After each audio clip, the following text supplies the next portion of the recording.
Masarap magmahal, lalo na kung mahalaga sa atin ang isang tao.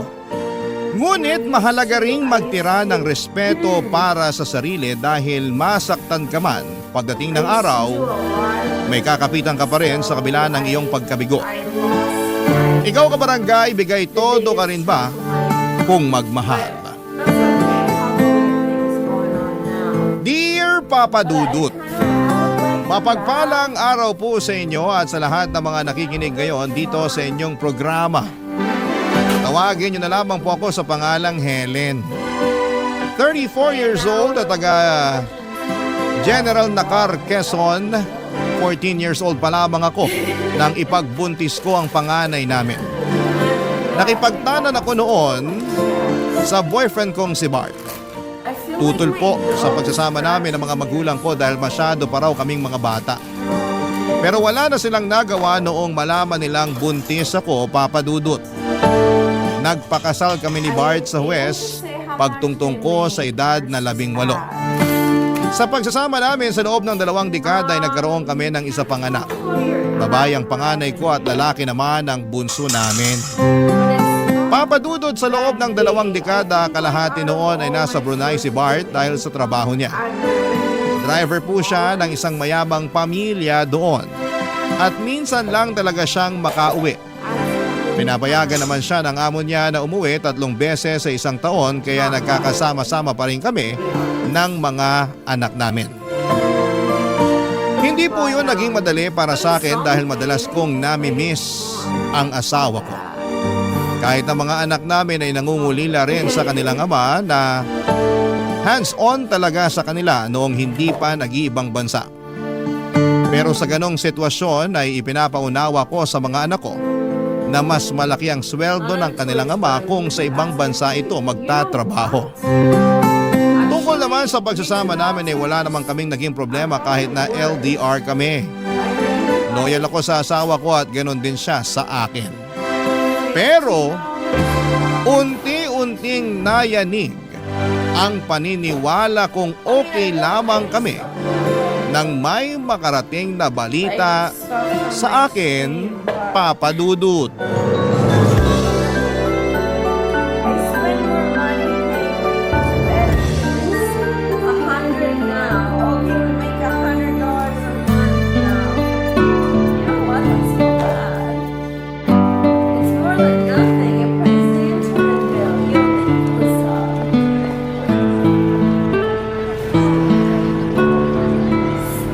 Nagkausap na ba kayo ng asawa mo?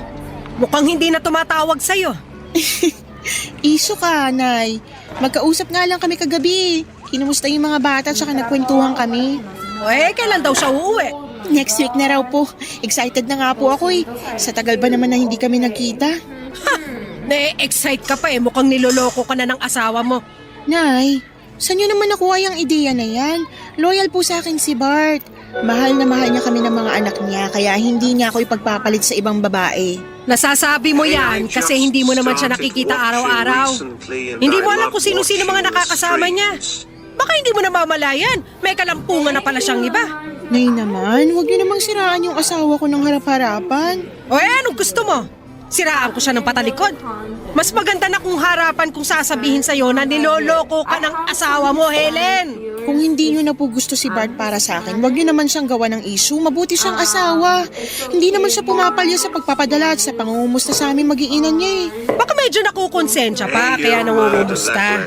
Kung sa pagpapadala naman, hindi mo dapat ipagpasalamat yun. Kasi may responsibilidad siya sa inyo, lalo na sa mga anak mo. Teka lang po, Nay. Bakit niyo po ba nasasabi yan? Hindi ba't sinabi sa'yo ng asawa mo na sa susunod na linggo pa siya uuwi?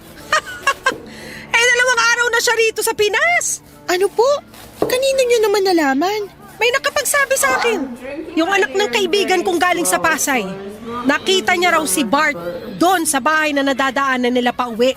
Kaya nga nagtanong siya sa akin kahapon kung lumipat na raw ba kayo kasi akala niya nandun na kayo mag-iina. Kaya doon na lang dumiretso si Bart.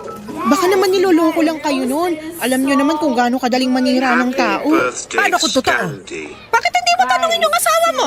Tama na po, Nay. Sinungaling yung nagkwento sa inyo, hindi pa nakakauwi yung asawa ko. Mukha akong pagtataasan ng boses. Kung ayaw mong maniwala sa sinasabi ko, bahala ka. Pero kapag ikaw na mismo nakahuli sa pagsisinungaling ng asawa mo, huwag mong ipapakita sa akin yung pag-iyak mo. Ang kulit nyo naman po kasi, Nay. Hindi nga po nagloloko yung asawa ko. Kung gusto nyo, tatawagan ko siya ngayon habang kaharap ko pa kayo. Wag na. Mas mabuti kung kakausapin mo siya kapag nandito na siya. Tanungin mo ng harapan para hindi makapagsinungaling sa'yo. Sige po, Nay. Kakausapin ko siya at papatunayan ko po sa inyo na hindi totoo yung chismis na nasagap nyo. Sana nga! Ayoko rin naman mangyari na ngayon pa masisira yung pamilya ninyo. Kung kailan mahigit 2 dekada na yung pagsasama nyo. Uulitin ko po, Nay. Mabuting asawa si Bart kaya hindi niya ako magagawang lokohin. Kapag napatunayan ko nagsisinungaling yung nagsabi sa inyo na nakita niya yung asawa ko, pupuntahan ko siya at kakausapin. Hindi ko palalampasin yung paninira niya sa asawa ko. Papadudot, kahit sa panaginip ay hindi ko naisip na lolokohin ako ng asawa ko. Consistent naman kasi siya sa ipinapakita niya mula noong magsama kami. Mabait siya at responsabling asawa. Tuwing nakikipag-inuman siya ay nagpapaalam pa nga siya sa akin at hindi rin nagpapaabot ng madaling araw. Madalas pa nga siyang nagsasabing under noon dahil kapag pinauwi ko siya ay sumasama talaga siya at hindi na nagyayabang pa. May kaklase si Bart noong high school na nagtatrabaho sa Brunei bilang driver. Ang kaso'y pinauwi na ito ng asawa dahil naghahabol na magkaroon ng isa pang anak kaya nairekomenda nito ang asawa ko. Sa maraming taon na nagsama kami ay pinakita niya kung gaano niya ako kamahal. Madalas niya akong pinagsisilbihan. Magkatulong kami noon sa karinderya ni nanay at ayaw nga niya na napapagod ako kaya halos siya na ang gumagawa ng mga mabibigat na mga gawain. Nagkakahera na lamang ako noon at paminsan-minsan ay nagsiserve sa mga customers namin. Pero pagdating sa pagluluto at kahit na sa paghuhugas ng mga plato ay siya na ang gumagawa. Bukod pa roon ay naghahanap pa siya ng mga racket hanggang sa maging driver siya ng delivery truck. Okay naman ang kitaan niya roon pero noong naospital ang bunso namin, naubos ang savings namin mag-asawa nang kinailangan itong operahan. Pero noong magkatrabaho siya sa Brunei, mabilis kaming nakabangon, papadudot.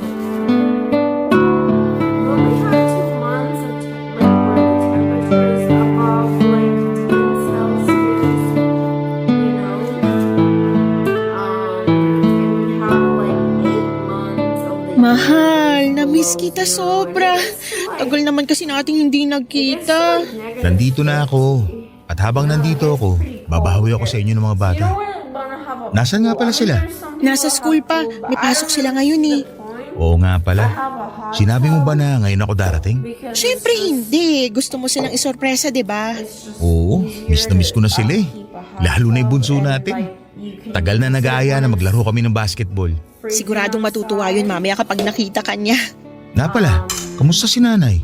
Nakasalubong ko siya kanina dyan sa labas ah. Binati ko pero hindi ako pinansin. Galit ba siya sa akin? Ha? Baka bad mood lang yun si nanay. Pagpasensyahan mo na. Nakakapanibago lang kasi. Dati naman, kinukumusta niya pa ako tuwing nagkikita kami sa labas. Ay nako, kakausapin ka rin ni nanay. Wrong timing ka lang talaga. Teka, kumain ka na ba? Oo, kumain na ako kanina. Ikaw, kamusta ka naman? Hindi ka ba nahihirapan sa mga gawain dito? Sus, makapangumusta ka naman. Parang hindi tayo nag-uusap sa video call. Siyempre okay lang naman ako. Kayang-kaya ko pa mga gawain dito. Bakit parang nakukulangan ka pa? Yun na nga. Nakukulangan din ako kaya parang kailangan ko na ng bagong aalagaan. Total, nandito ka na. Anong ibig mong sabihin? Mahal, gusto ko na ulit magbuntis. Ano? Gusto ko ng isa pang anak. Malalaki na kasi mga anak natin eh. Mahal naman, baka naman naiinip ka lang kaya mo naiisip yan. Saglit lang ako rito. Sino sasama sa'yo tuwing may check-up ka? O kaya pag nanganak ka na? Nandito naman si nanay. Pwede niya akong samahan. Saka siya rin naman yung nag-aasikaso sa akin nung nanganak ako, di ba? Oo, pero busy na si nanay sa karinderya. Nakakaya naman kung maaabala pa siya. Baka sabihin niya pa, ako yung asawa mo pero hindi man lang kita masamahan. Nasabi ko na to kay nanay. Kahit na. Bakit parang ayaw mo? Hindi naman sa ayaw. Parang hindi lang maganda yung timing. Eh kung hindi ngayon, kailan pa mahal? Kung kailang hindi ko na kaya, ganun ba? Pwede naman sa ibang taon. Wag lang muna ngayon. Pagbigyan mo na ako, sige na naman mahal. Gusto ko lang talagang maranasan ulit na may alagang baby. Pero gusto ko ring makasama mo ako sa pagbubuntis mo. Para masubaybayan ko yung anak natin hanggang sa paglabas niya. Pwede naman kitang laging i-update. Madalas naman tayo magka-video call, di ba? Oo, pero iba pa rin yung nakikita ko kayo na malapitan. Para may magawa man lang ako para sa inyo.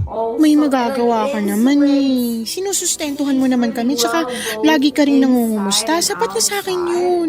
Mahal, please naman, makinig ka sa akin. Huwag na muna ngayon, okay? Gusto ko rin naman magkaanak pa tayo. Pero hindi lang talaga ito yung tamang panahon para dyan. Ang simple-simple lang naman ang hinihiling ko sa'yo. Hindi naman ikaw yung magbubuntis, kundi ako. Mahal, pag-usapan na lang natin to ulit sa susunod, okay? Magpapahinga muna ako. Ang layo pa ng binyahe ko papunta rito. Ano pa nga bang magagawa ko? It's Candy's birthday.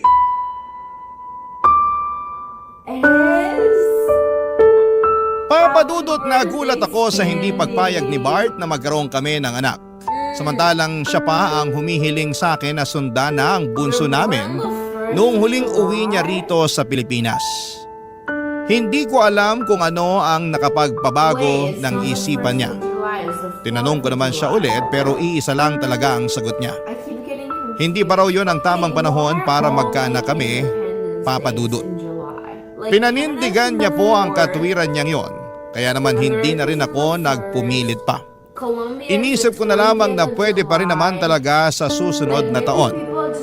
Nang makauwi si Bart, akala ko ay madalas na kaming makakapag-bonding. At susulitin talaga niya yon, yung oras na kasama kami, pero hindi po ganon ang nangyari. Nung unang 2 araw ay nakipaglaro pa siya ng basketball sa bunso namin. Nagluluto rin siya sa bahay at naglalambing din sa akin. Pero mula nung 3 araw niya sa amin ay palagi na siyang umaalis. Ang paalam niya, may importanteng lalakarin lang daw at sa susunod na pag-alis niya, sinabi niyang tutulungan niya lang daw ang kumpare niya sa pag-aasikaso ng requirements para makapagtrabaho din sa Brunei. Papadudot na unawaan ko naman yon dahil may tumulong din naman sa kanya noong, kaya hinayaan ko lamang siya. Pero noong araw-araw na siyang umaalis ay doon na po ako nagduda sa mga ginagawa niya, Papadudot. Barangay Love Stories. Barangay Love Stories. Papadudot ng minsang umalis si Bart ay sinundan ko na siya. Nakita ko siyang dumiretso sa terminal ng bus sa Infanta papunta sa Maynila. Wala po siyang dalang gamit maliban sa chest bag na lagi niyang daladala tuwing umaalis siya. Hindi pa noon nakakakyat ng bus si Bart kaya nagpa siya kong tawagan siya para malaman kung magsisinungaling siya sa akin o hindi. Tumawag ako at sumagot naman siya. Tinanong ko kung nasaan siya ng mga sandaling yon pero nagulat ako ng ibang lokasyon ang sinabi niya sa akin. Malinaw na nagsisinungaling noon ang asawa ko. At dahil doon ay may mas nadagdagan pa ang pagdududa ko sa kanya. Hindi nga nagtagal ay nakumpirma kong niloloko na ako ng asawa ko. Noong pabalik na siya sa Brunei ay hindi na siya nagpahatid sa airport kaya mas lalo akong nagtaka. Dati naman kasi ay pinapasama pa niya ang 2 naming anak tuwing inihahatid ko siya. Pero nagdahilan siya na masyado raw siyang malulungkot kapag sumama kami roon. Pero kahit na hindi niya kami pinasama ay sinundan ko siya, Papadudot. Hindi niya namalayan na nakasakay lang kami noon sa isang bus papunta sa Maynila. At laking gulat ko noon nang pagdating niya sa terminal ay may babaeng sumundo sa kanya. Nakakotse pa yung babae. Maganda siya at may katangkaran din pero mukhang mas matanda pa siya sa akin. Hindi ko na sila nagawa pang sundan nang makita ko mismo kung paano siya hinalikan ng asawa ko. Hindi na ako nakakibo sa kinakatayuan ko ng mga oras na yon. Napaluha na lamang ako nang mapagtanto ko kung bakit may nagbago sa pakikitungo ng asawa ko sa akin at sa mga anak namin.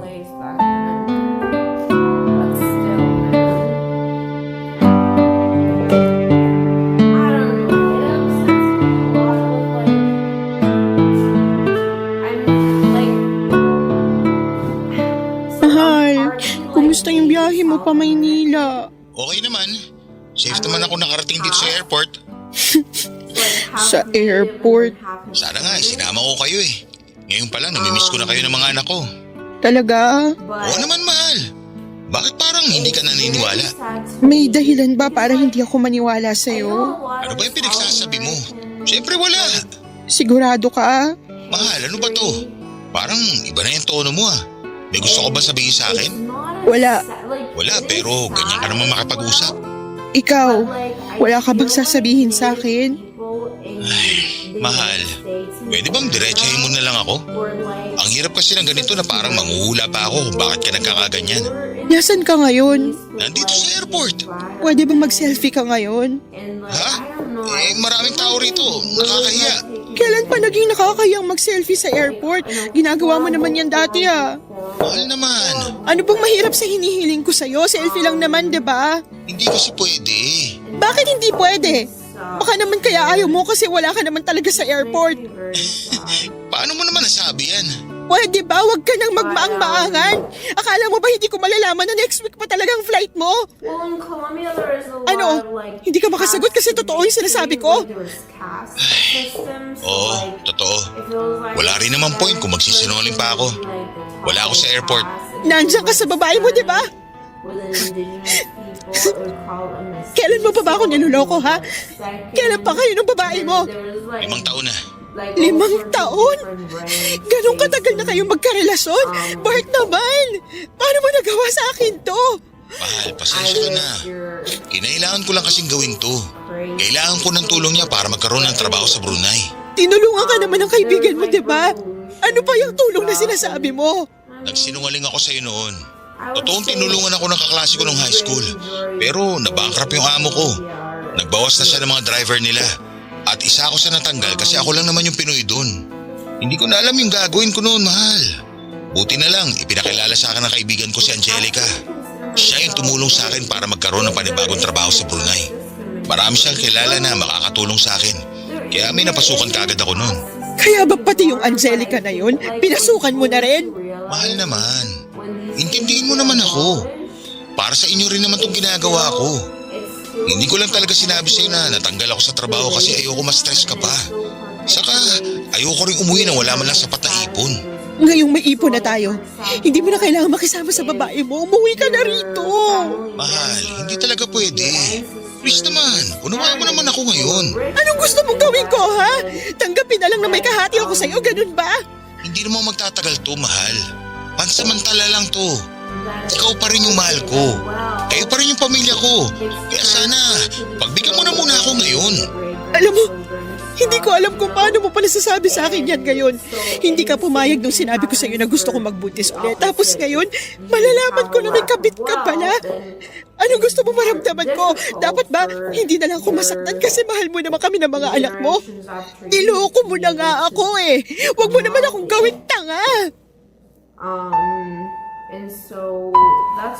Papadudot dahil sa galit ko ay napilitan si Bart na bumalik at ilaan sa amin ang natitira pa niyang 1 linggo dito sa Pilipinas. Harap-harapan niyang inamin ang naging affair nila ni Angelica. Kahit daw nasa Brunei siya ay madalas pa rin silang magkasama. Sobrang sakit noong nalaman ko lahat-lahat ng panloloko sa akin ng asawa ko. Kahit na sinabi niyang ginawa niya yon para sa amin, ay hindi ko pa rin matanggap na sa tinagal-tagal ng pagsasama namin, ay matagal na rin pala niya akong niloloko. Pero kahit gaano kasakit ang ginawa niya, nagdesisyon ako na inihim yon sa mga anak namin. Nagpanggap kami na walang problema dahil ayokong maapektuhan sila. Lalo na't pareho pa silang nag-aaral. Isa pa, papadudot, ay masyado ring makiama ang 2 kong anak kaya hindi kaya ng puso ko na masira ang tingin nila sa papa nila. Tiniis ko ang lahat Kahit na may choice naman akong kumawala na lamang sa relasyon namin. Sa madaling salita ay pumayag ako na may kahati ako sa asawa ko. Pumayag rin ako na magsama sila sa Brunei. Ang kapalit naman noon ay hindi nagkulang sa sustento sa amin si Bart.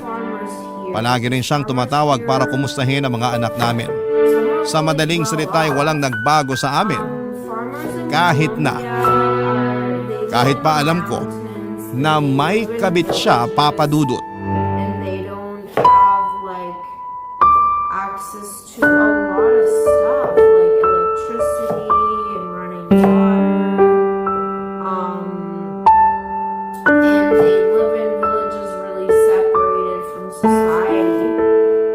And Nasaan ka ngayon? they Nandito ako sa kwarto ko. Bakit hindi mo kasama ngayon yung babae mo? Hindi mo ba siya namimiss? Pwede bang wag na natin siya pag-usapan? Bakit hindi? Parte na rin naman siya ng buhay natin, di ba? Pinagsasabay mo kami kaya masanay ka ng palagi ko siyang binabanggit. Mahal naman.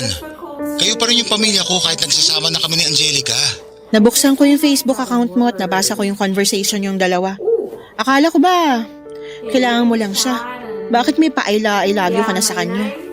Umamin ka nga sa akin. Mahal mo na ba siya? Oo, mahal ko na rin si Angelica. Sa 5 taon na magkasama kami, imposible namang wala akong maramdaman. Kaya ba wala ka ng balak na hiwalayan siya? Wala naman ako sinasabing ganun. Ang ibig ko sabihin, hindi ganun kadali na hiwalayan siya gaya ng gusto mo. Isipin mo naman yung pinagsamahan natin. 22 years, Bart! Sasayangin mo lang yan para sa Angelica na yon. Wala naman kayong anak kaya wala kang responsibilidad sa kanya. Mas matagal mo akong nakasama. Isipin mo naman yun. Alam ko naman lahat ng yan at hindi ko rin nakakalimutan. Sinabi ko naman sa'yo, di ba? Mahal na mahal pa rin kita. Pero hindi pwedeng dalawa kaming mahal mo. Hindi pwedeng dalawa kami na inuuwian mo. Naiintindihan mo ba? Kaya darating pa rin ang araw na kakailanganin mong pumili sa amin.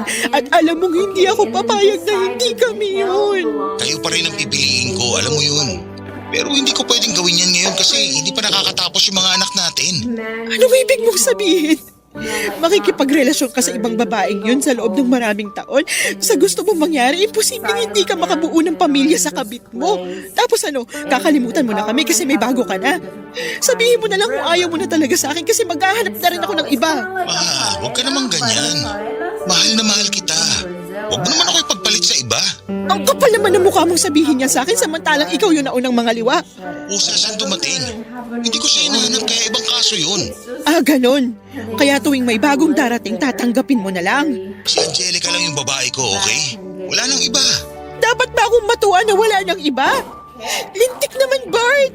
Nagpapakamartir na nga ako rito para lang magmukha pa rin buo yung pamilya natin at hindi masira yung imahe mo. Tapos ganyan pa yung maririnig ko mula sa'yo. Ano bang gusto mong gawin ko para maniwala kang kayo pa rin ang pipiliin ko? Anakan mo ko! Yun lang ang gusto kong mangyari. Wala na akong pakialam kahit magsama kayo ni Angelica. Sige, payag na ako. Pagka-uwi ko ng Pilipinas, sisiguraduhin ko na magkakaanak ulit tayo. Tungkol naman sa sustento, kailangan mo ring dagdagan yon at hindi ka pwedeng pumalya. Wala tayong magiging problema pagdating sa sustento. Hindi ako magkukulang sa inyo.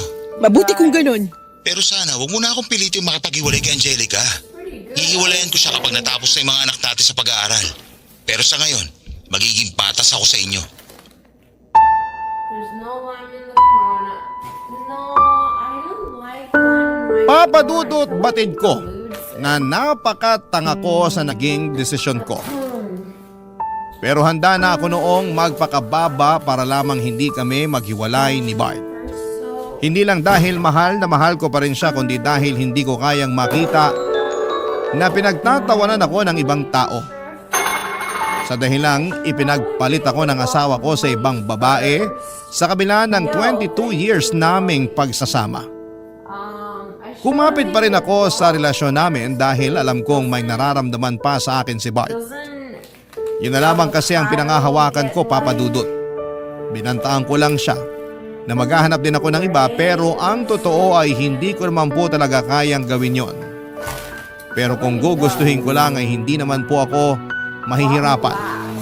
Hindi naman sa pagyayabang ay madali lamang sa akin na magkaroon ng bagong partner. May nanliligaw po kasi sa akin noon. Navy po siya at may kaya sa buhay. Pero dahil loyal ako sa asawa ko ay hindi ko siya in-entertain. Papadudot, dahil pinagbigyan ako ni Bart sa kagustuhan kong magkaroon ulit ng anak, ay nagpakamartir na naman ako sa kanya.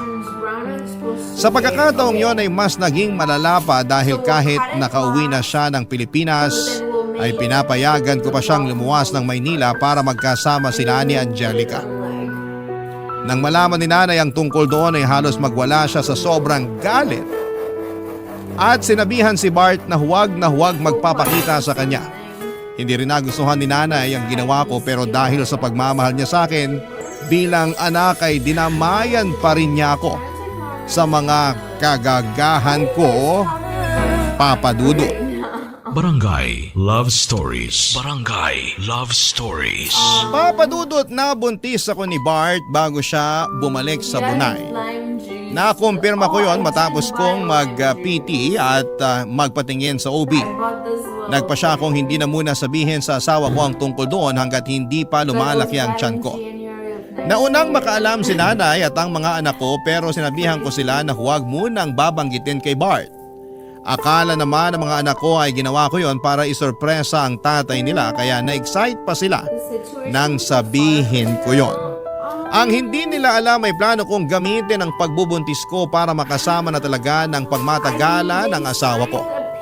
Sa madaling salita ay gusto ko na siyang pauwiin ng mga panahong yon. Akala ko kasi noon kapag naibigay na sa akin ni Bart ang gusto ko ay makakampante na rin ako. Pero tuwing naiisip kong mas madalas silang magkasama ni Angelica ay nagngingit-ngit ang kalooban ko, Papa Dudut.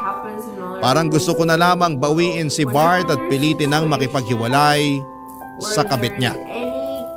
Sa ikapitong buwan ng pagbubuntis ko ay saka pa lang ako nagpasyang sabihin kay Bart ang tungkol doon. Excited pa naman akong ibalita yon sa kanya, pero naunahan kaagad niya ako sa ibabalita niya, Papa Dudut.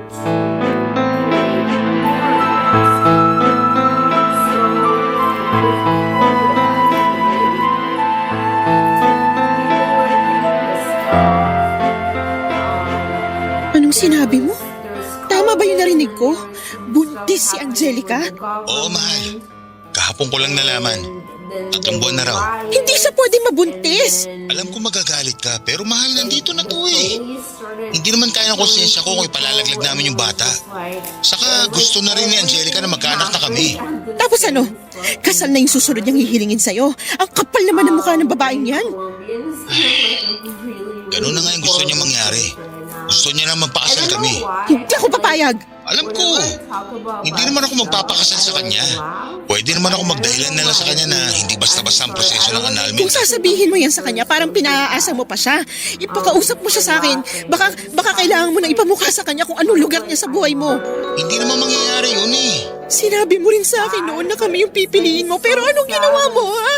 Binigyan mo pa siya ng dahilan para itali ka niya. Binuntis mo pa. Huwag ka na magalit, please. May usapan naman tayo, di ba? Nabubuntisin kita para magkaroon ka na ulit ng aalagaan. Hayaan mo pagbalik ko. Malapit na akong mga anak, Bart. Anong ibig mo sabihin? Buntis ka rin? May mga anak bang hindi buntis? Pero bakit ngayon mo lang sinabi sa akin? Kasi gusto ka naming isorpresa ng mga bata. Pero wala eh. Sa ganitong pagkakataon mo pa nalaman. Inunahan mo ko kaagad ng balitang na buntis mo na yung kabit mo. Pasensya ka na.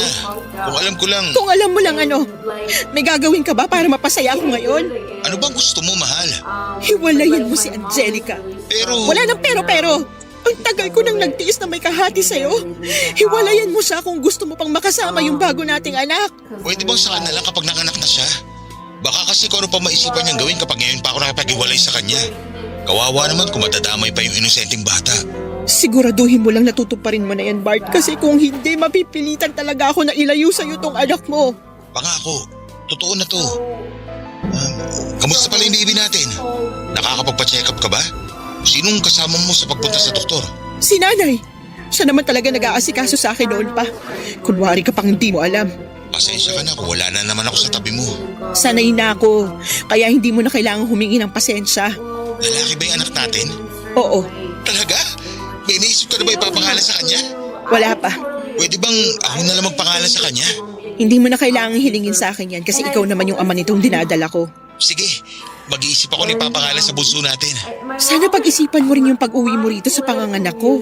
Mahal, alam mo naman na hindi ako basta-basta makakauwi, di ba? Baka naman ayaw mo lang talaga. Yan ka na naman eh.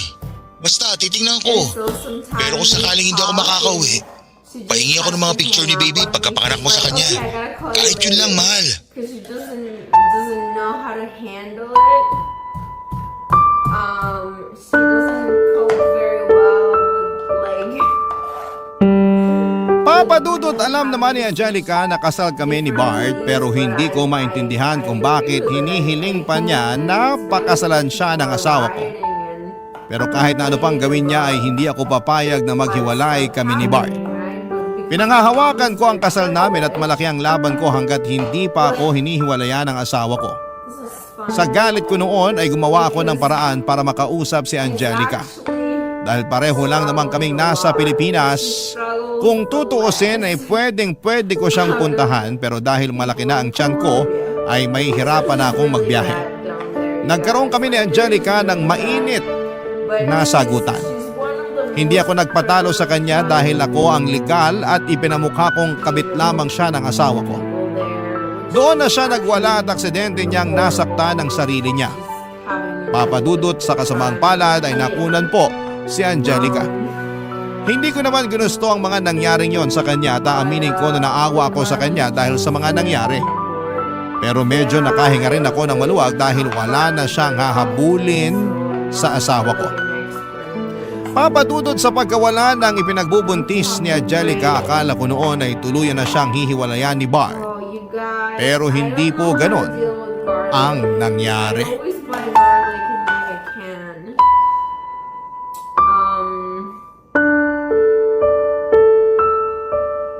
Pressing garlic with salt. I know people do this.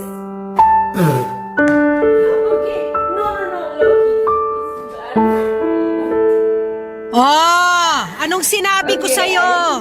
Nung una pa lang, sinabihan na kitang niloloko ka ng asawa mo pero ayaw mo maniwala. Ipinagtatanggol mo pa siya. O tapos ngayon ano? Ginawa ka lang niyang tanga. Oo na po, Nay. Tanga na ako kung tanga pero mahal na mahal ko po si Bart. Ama pa rin siya ng mga anak ko. Ama siya ng batang nasa sinapupunan ko ngayon. Kaya hindi ako papayag na maghihiwalay kami dahil sa Angelica na yun. Ako lang dapat yung mahal niya, Nay. Ako lang. Kahit hindi ka pumayag na maghiwalay kayo, kung hindi ka na kayang panindigan ng asawa mo, wala na ring silbi ang pagpapakamartir mo. Ano bang kailangan kong gawin para matauhan ka? Masyado mo nang ibinabal ang sarili mo para lang sa isang manlolokong asawa? Pero, Nay, kahit naman niloko niya ako, hindi pa rin niya kami pinabayaan. Mahal niya pa rin ako. Tanga! Hindi na pagmamahal yung ginagawa niya sa'yo. Pinaglalaroan ka na lang ni Bart. Alam ko po, Nay. Alam ko po. Pero tiniis ko na ang lahat para sa mga bata. Ayoko malaman nila na hindi na kami maayos ng papa nila. Ayoko ring malaman na may ibang babae si Bart kasi baka mawala yung respeto nila sa kanya. Narinig mo ba yung sarili mo? Helen naman! Kaya ka biniyayaan ng utak para gamitin mo sa mga desisyon mo sa buhay at hindi para magpakatanga lang sa isang lalaki. Kung ako yung mga anak mo, kapag nalaman kong ganyan kakamartir, baka mawalan na rin ako ng respeto sa'yo. Hindi na kasi pagmamahal ang tawag sa ginagawa mo. Isang malaking kagagahan. Naiintindihan mo ba? Pero, Nay, wala kasi kayo sa posisyon ko kaya nasasabi niyo yan. Hindi ko gugustuhin malagay sa posisyon mo. At kung sakali man, hindi ko hahayaan yung asawa ko na mga pet habang kasal pa kami. May anak din naman po kayo. Bakit hindi niyo ako maintindihan? Alam ko, pero matino yung tatay mo. At ikaw, malalaki na yung mga anak mo. Hindi na sila mga paslet na hindi pa kayang umunawa ng sitwasyon. Kung sasabihin mo sa kanila yung totoo, hindi mo na kailangan magtiis sa asawa mo. Kung hihiwalayan ko siya, mas mapapadali lang sa kanilang lahat. Ayoko siyang hiwalayan, hindi lang dahil sa mahal ko pa siya, kundi dahil ayoko maging masaya sila ng kabit niya. Hindi ko ibibigay yung gusto nila, Nay. Niloko na nga nila ako, tapos bibigyan ko pa sila ng dahilan para maging masayang pamilya. Kahit anong pilit ng babaeng yun na makuha yung asawa ko, latak pa rin lahat ng mapupunta sa kanya kasi ako yung legal na asawa. Hindi naman tatagal yung pagsasama nila kung hindi mo hinayaan. Imbis na kastiguhin mo yung asawa mo, nagpabuntis ka pa ulit. Paano kung tuluyan ka na niyang iwan, ha? Sino nga ako sa bata? Hindi niya po gagawin yun. Kahit nagawa niya mga bet, mahal na mahal pa rin niya yung mga bata. Baka naman sila na lang talaga yung habol sa'yo ng asawa mo. Pero ang totoo, kating-kati na siyang hiwalayan ka at natatakot lang siya sa pwede mong gawin. Uulitin ko, Nay. Mahal ako ng asawa ko, kaya huwag niyo nang ipilit yung sinasabi niyo. Sige, bahala ka sa gusto mong isipin. Total, sarado naman yung isip mo. Lahat ng sasabihin ko, hindi mo rin naman tatanggapin. Kahit ano pang sabihin niyo, hindi ko siya hihiwalayan. That's much better.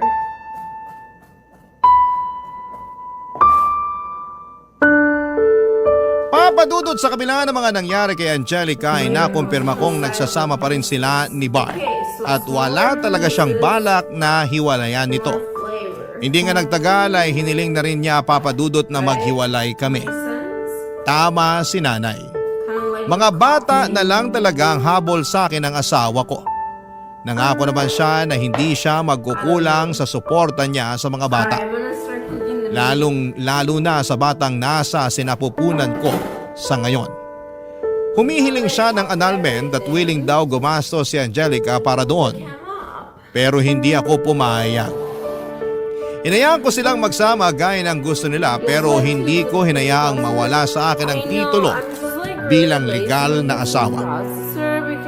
Batid kong mas lalo ko lang ginagawang komplikado ang sitwasyon namin. Pero ayoko magmukhang talunan kay Angelica. Kaya nangako ako na hanggat nabubuhay ako ay mananatili pa rin siyang kabit ng asawa ko. Hanggang sa ngayon ay hindi pa rin alam ng mga anak ko na sira na ang relasyon namin ng tatay nila. Kaya gusto ko sanang samantalahin ang pagkakataong ito para makahingi ng payo sa mga tagapakinig ng inyong programa, Papa Dudut. Kung dapat ko pa bang sabihin sa mga anak ko na gusto ko nang makipaghiwalay or gusto nang makipaghiwalay sa akin ng papa nila. At kung tama ba na hindi ko hiwalayan si Bart kahit desidido na siyang sumama sa kabit niyang si Angelica.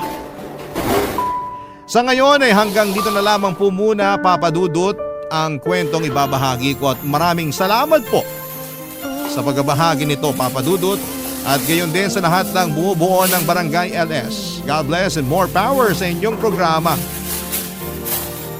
Ang inyong forever kapuso at ka-barangay, Helen. Barangay Love Stories. Barangay Love Stories. Nalilito pa rin sa life ang ating kabarangay. Ano kaya ang maipapayo mo sa kanya? Ibahagi mo yan sa ating comment section para mabasa rin niya. Nagustuhan ng iyong napakinggan? Ituloy yan via live stream sa www.gmanetwork.com/radio.